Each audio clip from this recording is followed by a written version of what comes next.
Hola, hola para todos. Un fraternal saludo. Este espacio ha sido iniciado con el fin de actualizar las noticias diarias de nuestro país. Les pido que me sigan en mis cuentas de redes sociales como Janfred-oficial en Twitter, en TikTok, en YouTube, pero también en Facebook y en Instagram.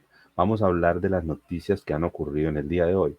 Temas como, por ejemplo, el subsidio que quiere dar el señor Gustavo Petro para el transporte público, es decir, quiere que el transporte público sea gratuito. Pero también vamos a hablar acerca del subsidio que les quiere entregar a los taxistas para que cubran el incremento a la gasolina que ha venido ocurriendo en el gobierno del señor Gustavo Petro. También vamos a hablar acerca de un tema de la señora Laura Sarabia. Iniciemos entonces por ahora con el tema y otras cositas más. Iniciemos también ahorita en este momento con el tema del señor Gustavo Petro, en el entendido de que el señor presidente de la República quiere que el transporte público en Colombia sea gratuito. Este señor en su cuenta de Twitter dijo lo siguiente: una idea para las ciudades con transporte público masivo, y si pagáramos a través de una pequeña cuota en la factura de la luz el transporte público cada mes y nos diera derecho a subirnos en cualquier bus todos los días y durante el tiempo que sea, sería aparentemente y realmente para muchos un transporte gratuito, y su pago real estaría distribuido en toda la sociedad de las ciudades respectivas con el peso que se le da a los estratos en las facturas. Se podría establecer fácilmente un subsidio al transporte para estratos débiles económicamente. Se acabaría la evasión en el sistema. Los pudientes a lo mejor no usarían el transporte público, pero subsidiarían a los menos pudientes. Las estaciones serían mucho más fluidas por ausencia del control de la tarjeta. No moriría gente evadiendo los controles, no habría déficit monumental en las finanzas del transporte público. Esto simplemente es el vivo retrato de la irresponsabilidad que genera el hecho de estar regalando todas las cosas a los ciudadanos. Si, por ejemplo, eh, estos sistemas de transporte han estado siempre abarrotados pagando, imagínense ustedes cómo será sin que les cobren algún peso para que utilicen este medio de transporte. Pero además de esto, también es una pregunta que sería muy importante plantearle al señor Gustavo Petro. ¿Y en dónde quedan los subsidios por parte de los empleadores para sus empleados que deben cubrir o que deben pagarle para que ellos cubran el transporte por trabajar en alguna empresa? El subsidio de transporte que entrega el empleador, ¿en dónde queda? Aparte de ese subsidio, entonces el Estado, por medio de un cobro o una suerte de impuesto en el recibo de la luz, le piensa dar el subsidio gratuito del transporte público a las personas. No se logra entender exactamente cómo eso podría ocurrir.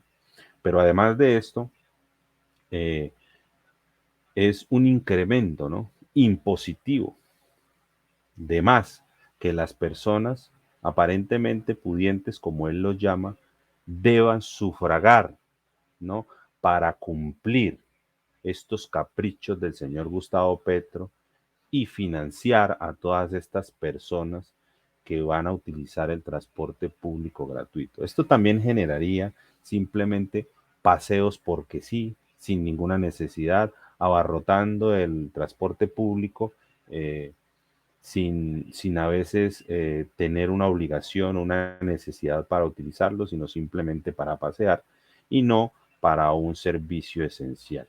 La verdad es que es bastante complicado esta propuesta porque tampoco en una sociedad es bueno ni está bien visto que a sus ciudadanos se les esté regalando eh, todas las cosas que deben luchar para obtener.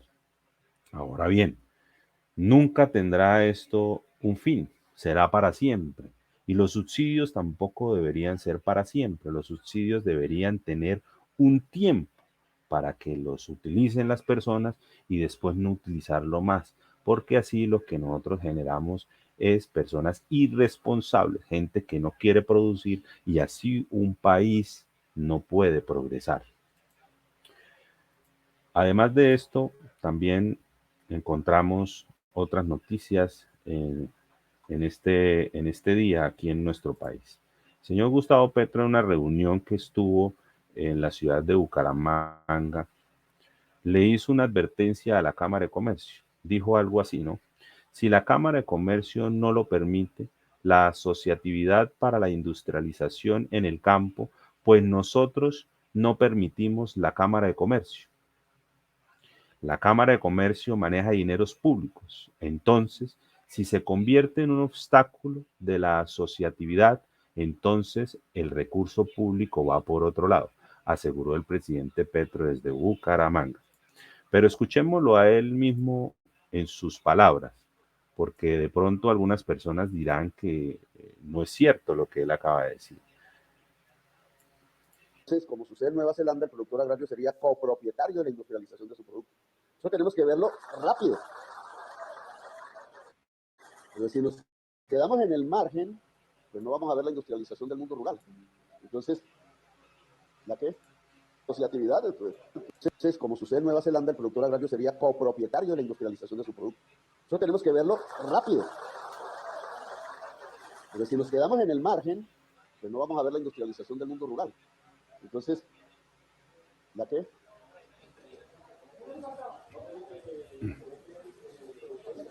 No, pues si la Cámara de Comercio no lo permite, entonces nosotros no permitimos la Cámara de Comercio. La Cámara de Comercio maneja dineros públicos, ¿no? Es una entidad privada que maneja el recurso público. Entonces, si se convierte en un obstáculo de la asociatividad, pues, entonces el recurso público va para otro lado. Pero eso ya es otro tema, digamos, para discutirlo más adelante. Aquí el tema es... La Cámara de Comercio, en el tiempo que ha estado, nunca he escuchado que haya, digamos, obstruido la creación de sociedades.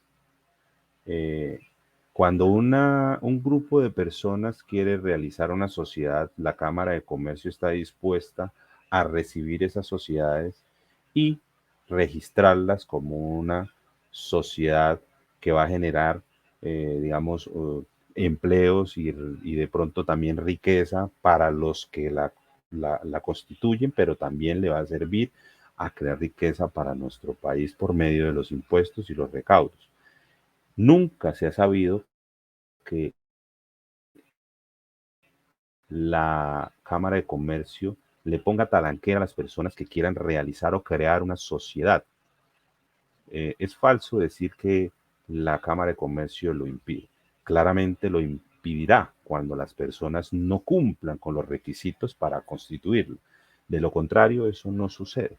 Por tanto, el señor Gustavo Petro está hablando desde simplemente una pregunta que le hizo uno de sus espectadores, respondiendo de forma populista sin entender la realidad de las cosas de la Cámara de Comercio. Ahora bien, la Cámara de Comercio no solamente le cobra a usted unos dineros para crearlo y también, digamos, una renovación de todas estas sociedades o también empresas o personas naturales que quieren crear todas estas empresas para poder emprender, sino que también ellos le ayudan, ¿no?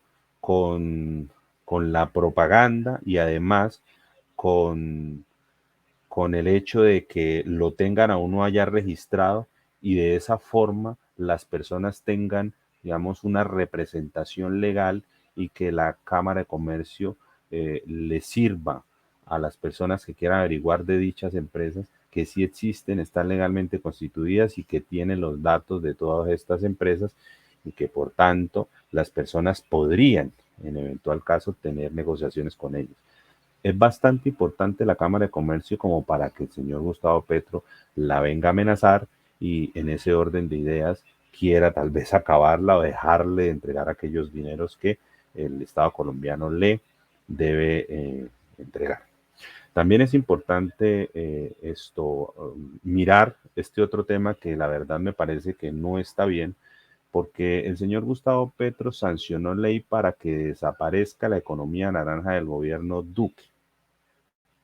Esta economía naranja consistía en darle ayudas a aquellas personas que estuvieran dentro de los temas artísticos, del arte, artes escénicas, etcétera, todo lo demás. El señor Gustavo Petro ha acabado esta ley. Pero es bonito recordar lo siguiente, y es que este programa o esta ley que tenía el señor Iván Duque en su gobierno le ayudaba bastante al PIB de Colombia. La economía del país creció 7,5% en el 2022. Más de la mitad de ese resultado, el 4,5%, se vio impulsado por tres sectores del comercio, como fueron el comercio, industrias manufactureras y actividades artísticas. Actividades artísticas que son las de la economía naranja. Es decir, que la economía naranja le aportaba al crecimiento del PIB un gran porcentaje. Pero el señor Gustavo Petro, como es una idea que no es de su gobierno, ni de su ideología, ni tampoco es de unas personas que sean allegadas a él, pues entonces lo que decide es acabarla. Es importante que veamos también este cuadro porque en las actividades económicas en Colombia, como lo fueron las actividades artísticas, de entretenimiento, actividades de los hogares, en el 2000, del 2022 al 2023 creció aproximadamente un 12,2%, ¿cierto? Bastante importante. Y en el entendido que en el 2023, en el tiempo de Gustavo Petro, ha crecido el 0,5%. Es decir, que estas actividades sí aportaban bastante al Producto Interno Bruto de Colombia por esta ley de la economía naranja. Lo que pasa es que muchas personas no conocen o no se dieron cuenta de que esto le servía a nuestro país y a todos nuestros artistas, y hoy el señor Gustavo Petro lo quiere acabar, además que una de sus estadísticas ni siquiera lo avalan como para decir que lo que él está emprendiendo está bien y que lo anterior no servía para nada. Bastante preocupante eso, ¿no? Importante ver también que la señora ministra del Trabajo ha radicado nuevamente la reforma laboral. Ella dice que fue socializada, cosa que no es cierta. Ella dice que se debe acabar el síndrome de la Coca-Cola en el desierto. Y yo creo que esas afirmaciones o esa forma de hablar no es digna de una persona que ostenta el cargo como el de la señora del Ministerio del Trabajo, puesto que la realidad es que todas las reformas deben ser socializadas, pero además, después de ello, aprobadas por el Congreso de la República. Escuchemos lo que dijo la señora en el momento en que radicó dicha reforma, para ver ustedes qué opinan acerca de eso. Aquí no se han presentado reformas a espaldas de nadie. Estas reformas se han construido con mucha participación de colombianos y colombianas. Lo que hay que decir es que ese síndrome de la Coca-Cola del desierto se acabó. ¿Qué quiso decir la señora cuando dijo el síndrome de la Coca-Cola en el desierto? A mí me parece curioso esa frase porque es como que le quiere decir a uno que cómo puede ser posible eh, que hayan personas importantes que puedan hablar sobre este tema, se crean tan importantes para ponernos a nosotros la talanquera. Es decir, eh, ¿no le parece a ella que es viable hablar con demás sectores para poder llegar a un acuerdo y poder radicar esta reforma? Es decir, la señora cree que los demás son la Coca-Cola en el desierto y no tienen el derecho de opinar acerca de una de las políticas importantes de nuestro país, cosa que ha sucedido con el gobierno de Petro. Ellos no les gusta dialogar, no les gusta socializar, les parece que hablar con los demás no está bien, y más aún cuando los demás son, digamos, de la corriente política diferente, los de la vereda de al frente.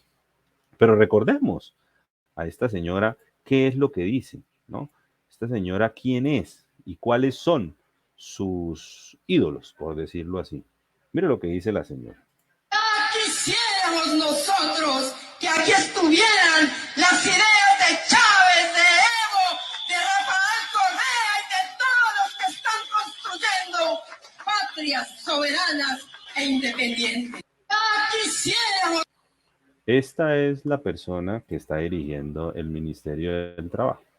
Una señora que es ampliamente chavista, socialista y comunista, que no lo puede negar porque eso es lo que es. Su ídolo es Chávez, su ídolo es Correa, y pues, ¿qué podemos esperar de una persona esta, no?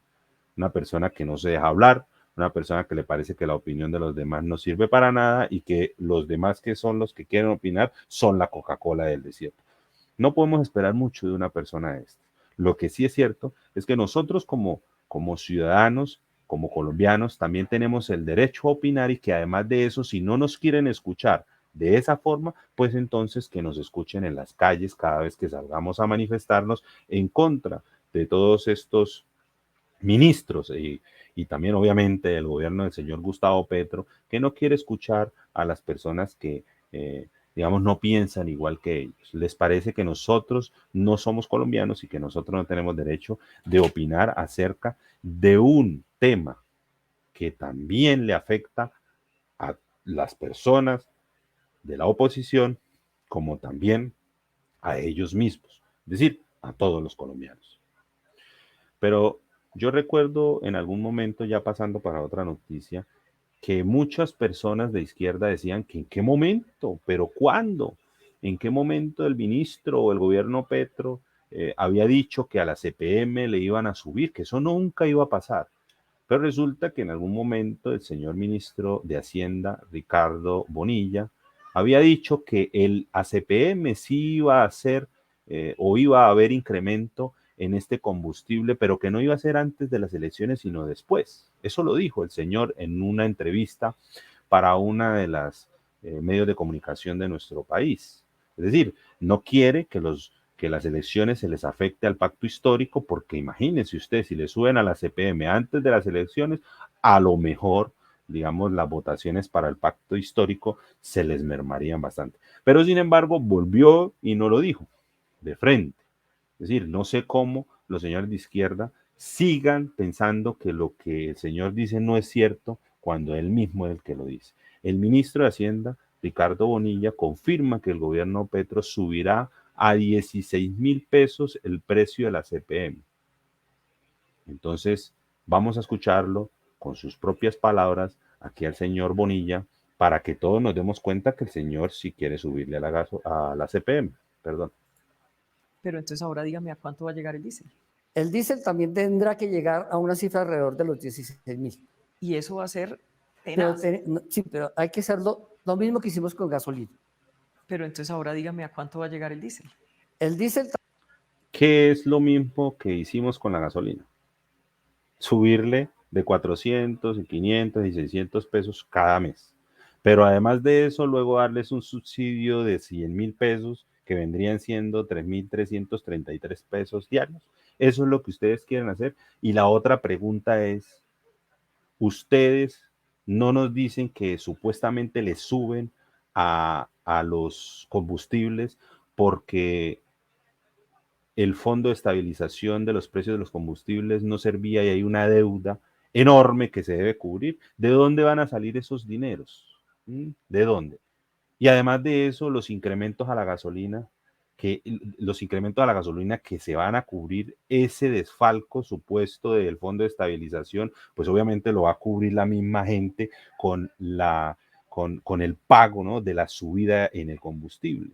Y entonces, esos dineros que se entregaban para el fondo de estabilización de la gasolina por parte del gobierno, ese subsidio, ¿a quién se lo van a entregar?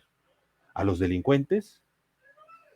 ¿A los guerrilleros? ¿A quién se los van a entregar? Es una pregunta que nosotros los colombianos nos hacemos. No es que seamos la última Coca-Cola del desierto. Somos colombianos y por ser colombianos tenemos el derecho de preguntarle al gobierno qué va a hacer con eso. ¿Y cuál va a ser el modus operandi para el incremento de la CPM? ¿También les van a dar unos subsidios? ¿No quieren subsidiar toda la gasolina porque de pronto el subsidio es en general y no tienen cómo dirigir los votos a sus partidos o en un eventual elecciones a la presidencia a alguno que tenga que ver con el pacto histórico?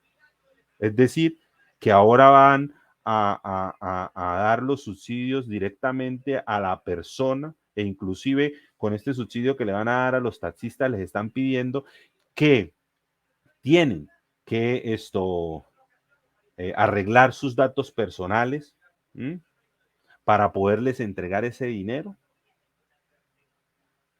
¿Para qué lo hacen? Para saber quién es, dónde vive, cuál es su teléfono y poder dirigir los votos hacia el pacto histórico en una eventual candidatura a la presidenta del pacto histórico.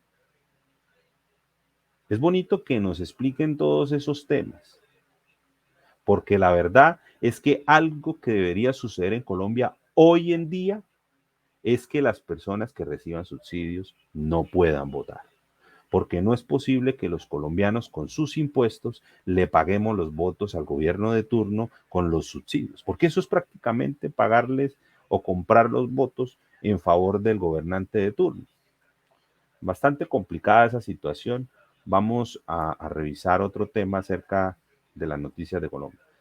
A propósito de todo este tema, pues la gasolina, obviamente, hoy ya 3, eso creo que fue ayer, ya subió 400 pesos más, ¿no?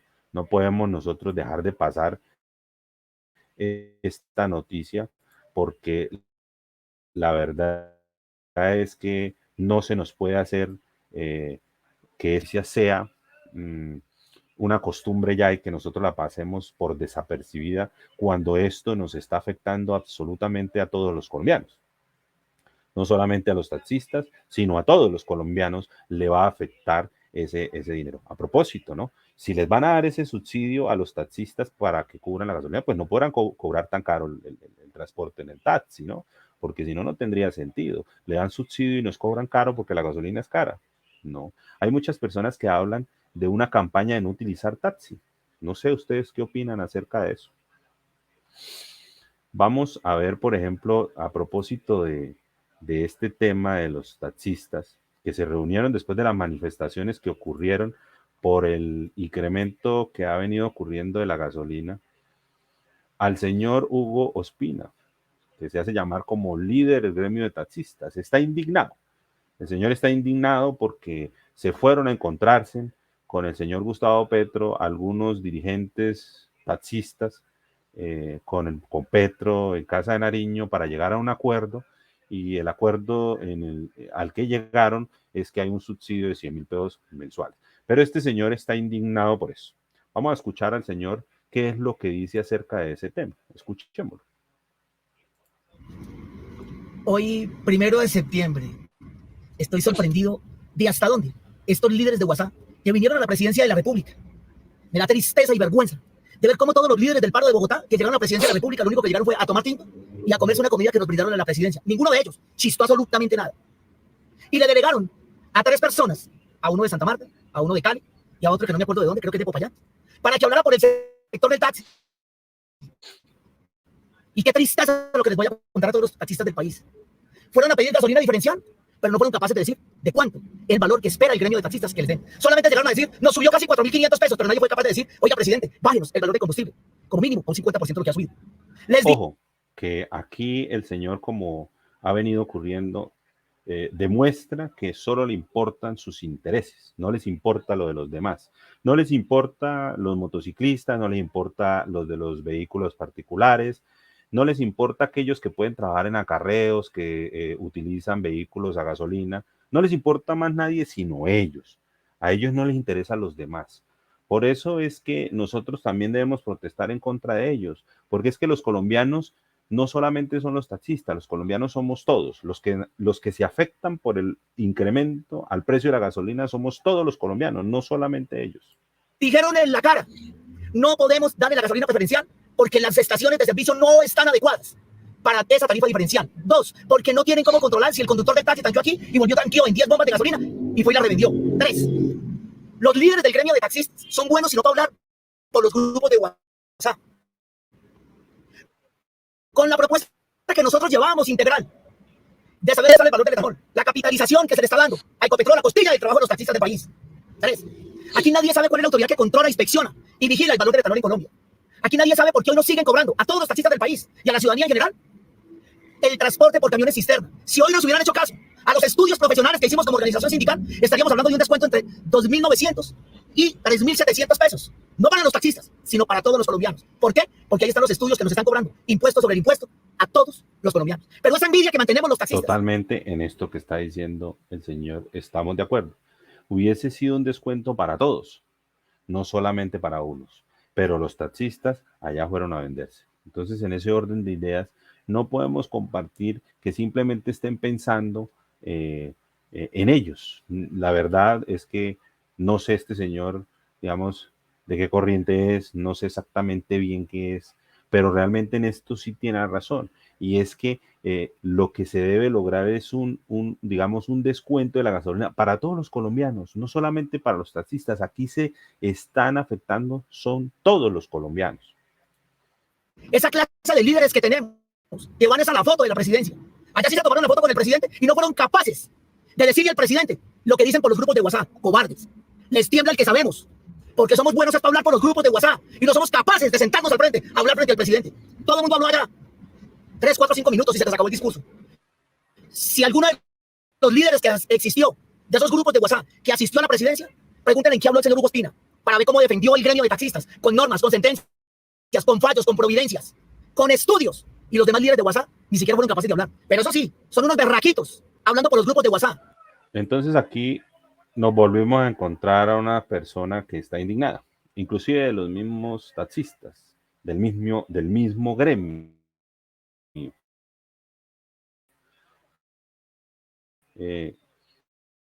Tienen la razón en el ellos. Las ayudas deberían ser paramente claro. Cuando van a negociar solamente para ellos, ahí es donde demuestran el talante que tienen estas personas digamos, o la tolerancia, ¿no? Es decir, o digamos, el amor por el país, porque es que la afectación no solamente es para ellos, es para todos. Vamos a otra noticia. Es increíble, ¿no? Porque nosotros habíamos pensado que en el gobierno del señor Juan Manuel Santos las FARC se habían acabado, pero vaya que no es así. Y nosotros en ese tiempo siempre lo dijimos, las FARC no se va a acabar, las FARC van a continuar, este acuerdo de paz con las FARC va a ser simplemente un saludo a la bandera, la legalización de muchos dineros de la droga y un lavado de activos monumental, y además de eso a los abuelitos los vamos a pensionar en el Congreso. Y eso es lo que ha sucedido, eso es lo que ha sucedido. Hoy el señor alto comisionado para la paz expidió un documento, este comunicado que dice lo siguiente: comunicado conjunto, acuerdo especial para la instalación de una mesa de diálogo y negociación de paz entre la delegación del Gobierno Nacional y las FARC. ¿Qué es lo que ellos están acordando? No, pues básicamente lo que hablan estos señores es que la delegación del Gobierno Nacional y el Estado Central de las FARC no son ni disidencias ni otros grupos, no, las FARC no, que supuestamente se habían acabado, no que si reincidían el acuerdo se iba para la Damier y se acababa todo y no iba a continuar esto. No, pues resulta que sí, no van a cumplir ni siquiera lo mismo que ellos dijeron, y hoy se van a volver a sentar con las FARC, arrodillando el Estado colombiano para que las FARC supuestamente hagan la paz. ¿Cuántas veces tenemos que firmar la paz con los señores de las FARC? ¿Cuántas? Les están ofreciendo lugares para poder dialogar, les están ofreciendo cese de hostilidades, les están ofreciendo absolutamente todo. Y claramente esto va a tener un valor en cash, ¿no? En dinero. O sea, ¿será que los incrementos a la gasolina van a ser también para entregarle los dineros y los beneficios a los señores de las FARC? Es una pregunta que los colombianos debemos hacernos. Es algo que nosotros, los colombianos, tenemos que reclamarle al Estado. Porque ¿cómo puede ser posible que para todos los terroristas y los delincuentes sí hayan dádivas, hayan dineros para ellos, pero para los colombianos de a pie, no, absolutamente no?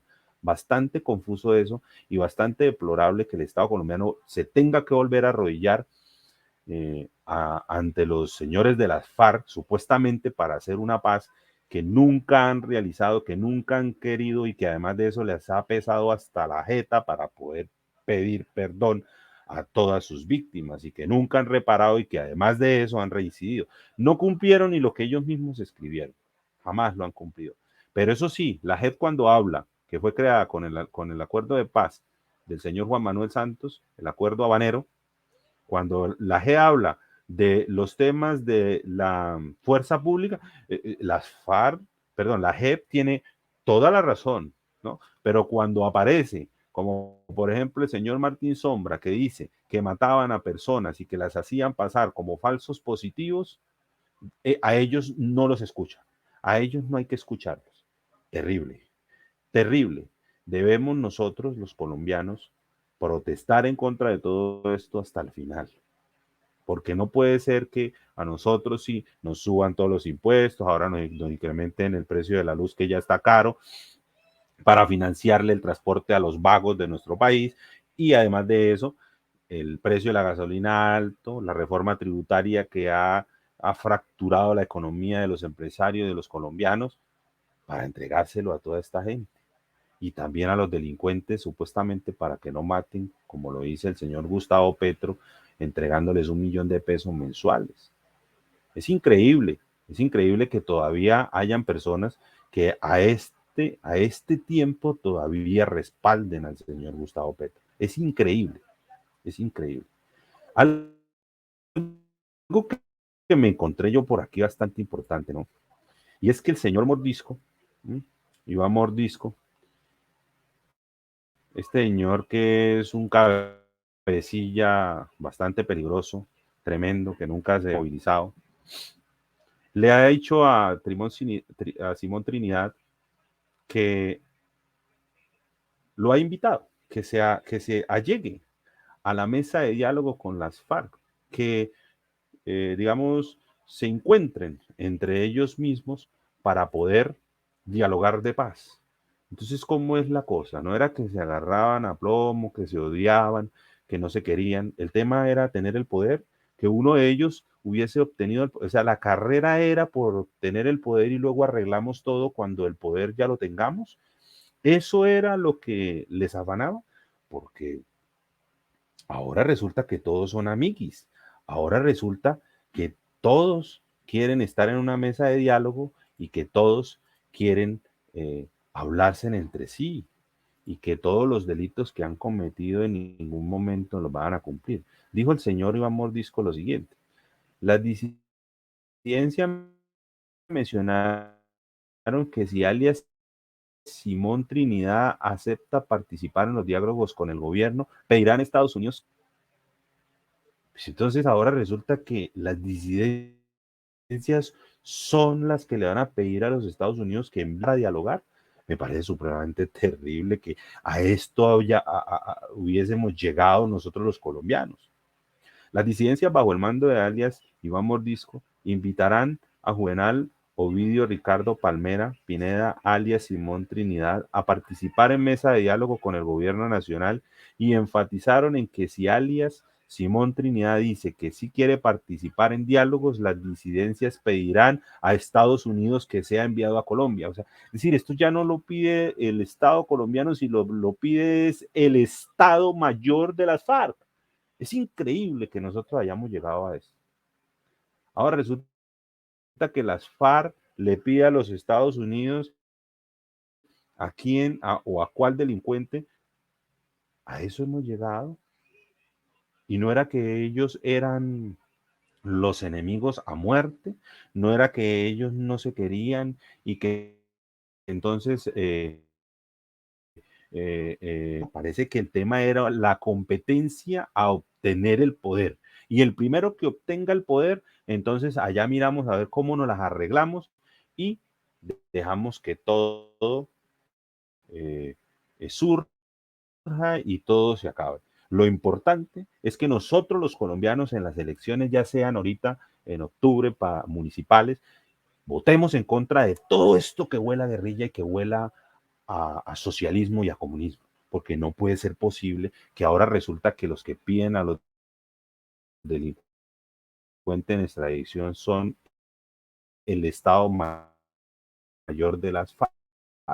Eso no puede ser. Tenemos que seguir haciendo todo el activismo necesario, y los que deseen y los que quieren lanzarse a todos estos elecciones que vengan, como por ejemplo que ya viene la siguiente, sería la del Congreso de la República, lanzarse todos los que puedan de la derecha y que estén en contra de todos estos degenerados que lo único que quieren acabar en nuestro país.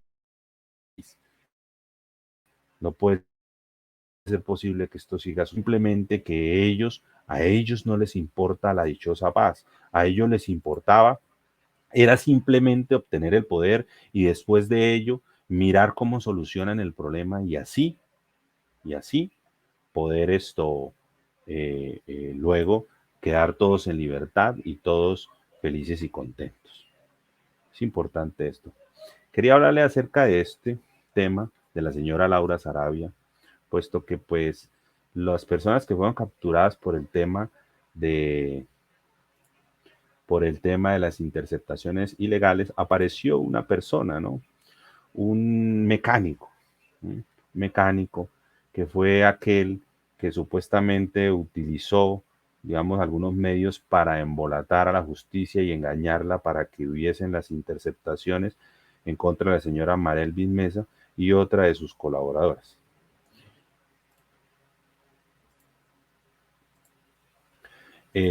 Vamos a mirar acerca de ese tema, a leer un poco sobre esto. Esta es la historia secreta detrás de un mecánico y las chuzadas de Marelvis Mesa, exniñera de Laura Sarabia.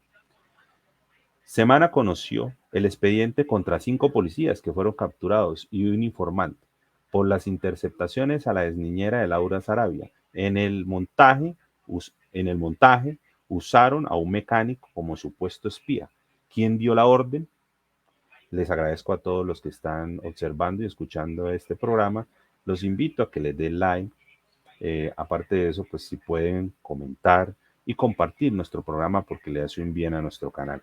Rafael Ricardo Santos, de 39 años de edad, oriundo de Coello, Tolima, mecánico de profesión, resultó involucrado en un gigantesco escándalo con complicaciones penales, porque según la fiscalía, era la fuente de información de los policías que de un plumazo convirtieron a las exempleadas de Laura Sarabia, mano derecha del presidente Gustavo Petro, en integrantes del Clan del Golfo. Santos vive en el sur de Bogotá y trabaja en la llamada Playa de las Motos, en pleno centro de la capital, donde fue capturado por el CTI. Lleva años sin salir de la ciudad. Aún así, apareció en los informes de policía judicial como un informante efectivo para la DIJÍN, con datos reveladores sobre la temida organización criminal y narcotraficante.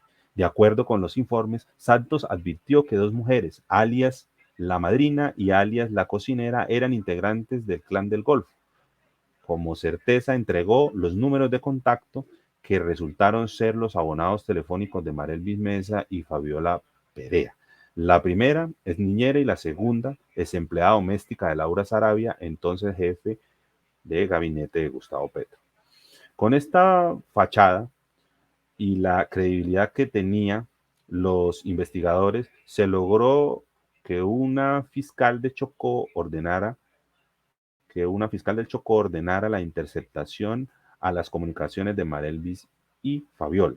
Las chuzadas ocurrieron por varios días hasta que los mismos investigadores concluyeron que no hubo resultados positivos en el falso proceso y dieron por terminada la interceptación. Sin más información ni informes de las interceptaciones a las supuestas integrantes del Clan del Golfo, el capítulo se cerró hasta que la Fiscalía, tras la revelación de semanas sobre la retención arbitraria a Marelvis Mesa en los sótanos frente a la Casa de Nariño, descubrió que las 2 mujeres fueron víctimas de chuzadas. La respuesta de los investigadores de la DIJÍN, ahora capturados, se remitieron a decir que la fuente era confiable. Un informante certero en otros procesos. El problema es que no parecía. Perdieron contacto con él. Incluso se abrió la posibilidad de que estuviera muerto. La realidad fue completamente distinta. Santos, La Fuente, seguía en su taller arreglando motos y con el mismo número de celular. Aquí están todos los informes para que lo observemos, los informes hechos, pero vamos a seguir leyendo porque está bastante interesante para que todos lo conozcamos. Señalaron que la información entregada por el informante había sido verificada mediante consulta de las comunidades de investigación criminal de 3 departamentos: Antioquia, Valle del Cauca y Chocó. Con todo ello, indujeron a un error al fiscal para interceptar los abonados telefónicos de las empleadas de la ex jefe de gabinete del gobierno nacional, dijo la fiscalía durante la imputación de cargos a la policía capturados. Seguimos. El asunto es grave, pues se logró establecer que los investigadores de la Dijín modificaron de manera ilegal los informes que se redactaron una vez se conoció el hurto de un dinero en dólares en el apartamento de Laura Sarabia. Se inventaron incluso una banda de atracadores en Bogotá y los cabecillas que habrían participado del hurto a la ex jefe de gabinete. La supuesta información de La Fuente con los datos del hurto al apartamento de Sarabia fue redactada por los mismos investigadores. No fue un producto espontáneo del informante. Los agentes de la Dijín, Dana Alejandra Canizales y Alfonso Quinchanegua, según la fiscalía, se inventaron los hechos y los datos que redactaron en los informes de policía para obtener las órdenes de interceptación. Aquí los perfiles de estos señores, o este señor, perdón. Dice, se deja constancia bajo la gravedad de juramento que dentro de las labores de verificación se estableció que los abonados telefónicos permanecen a la persona que se está relacionando en este informe como su portador. Asimismo, bajo la gravedad de juramento, los investigadores de la Dijín cerraron los informes que entregaron a la Fiscalía con el único objetivo de lograr las interceptaciones.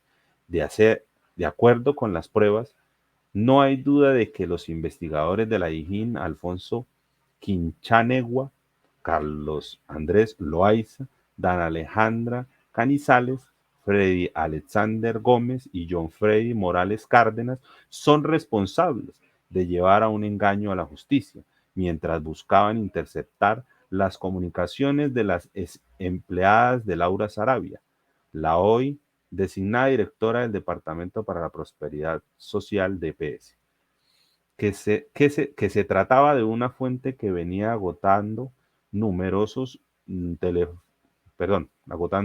telefónicos dentro de la misma investigación y que había sido interceptados, obteniendo así información de importancia para el caso, lo que generaba razones de confianza, además, bajo la gravedad de juramento que se predicaba de este tipo de documentos, explicó el fiscal del caso. Así las cosas, encontramos después de la audiencia que estas personas que fueron capturadas, los policías, hasta el momento se puede decir que sí indujeron a la justicia colombiana en una equivocación para poder engañar a la justicia y así poder, digamos, interceptar los teléfonos de estas señoras que en su momento fueron trabajadoras para la señora Laura Sarabia. Ahora lo que nosotros debemos preguntarnos es ¿quién dio la orden de hacer eso? ¿Será que los señores policías lo realizaron porque se les antojó simplemente o porque alguien los envió a realizarlo? Esperemos a ver qué sucede con este caso, pero nos parece que esto no lo hizo simplemente los policías porque lo quisieron realizar, sino que esto está mandado por alguien para que lo realice. Gracias a todos por estar en nuestra audiencia. Será de gran agrado estar mañana también con ustedes Mil gracias. Síganos en todas nuestras redes sociales, en TikTok, en Instagram, en Facebook, en YouTube, en Twitter como Janfred_oficial. Gracias a todos.